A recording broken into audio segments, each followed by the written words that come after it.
The streets of Córdoba were alive with the voices of merchants and the clatter of horses' hooves. In a modest villa, a young boy named Lucius Annius Seneca sat at his father's knee, listening intently. His father, Seneca the Elder, was a famed orator, and his house was filled with the rhetoric of the Stoics. Yet, Seneca's path would be far from smooth. He would suffer exile, illness, betrayal, and ultimately a forced suicide. But he would also leave behind a legacy of resilience and wisdom. The Trials of Youth. Seneca's early years were marked by a frail body but a sharp mind. Stricken with chronic illness, he struggled to keep up with other boys his age. Yet, rather than succumb to despair, he turned to philosophy, finding solace in the works of the Stoics. His education took him to Rome, where he studied under Attalus and other great Stoic thinkers. He learned that suffering was inevitable, but one's response to suffering was within one's control. He internalized the lesson that pain and hardship were not to be feared, but understood as necessary elements of life. A rise in a dangerous world.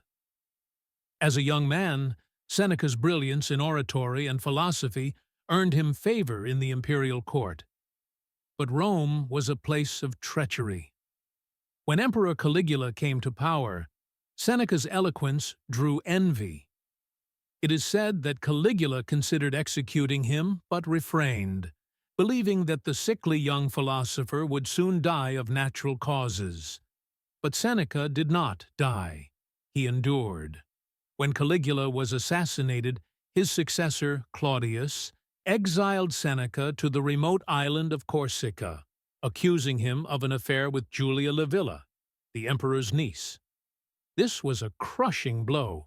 He was torn from the intellectual and political life he loved.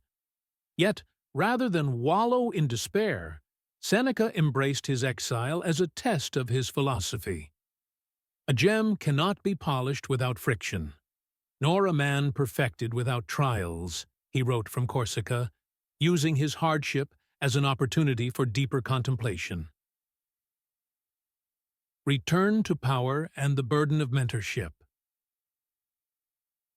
After 8 years in exile, Seneca was recalled to Rome by Agrippina, the ambitious mother of young Nero.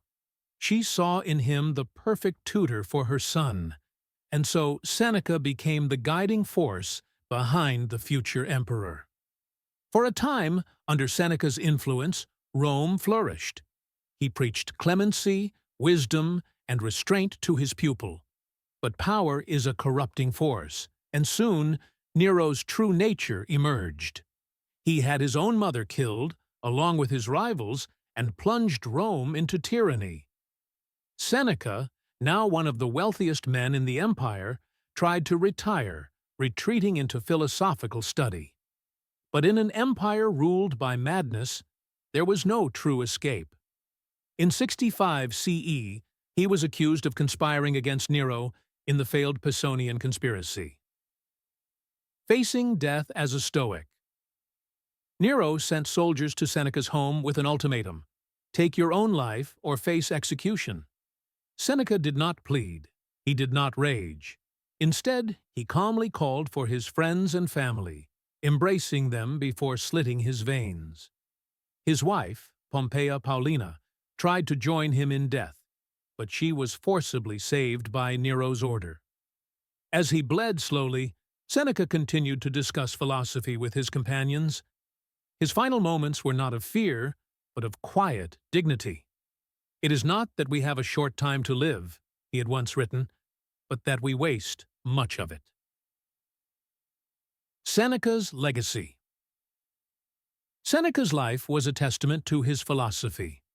Suffering is a part of life, but how we respond to it defines us.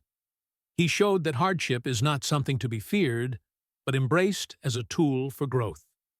His writings on adversity, endurance, and the fleeting nature of power continue to inspire those facing their own trials.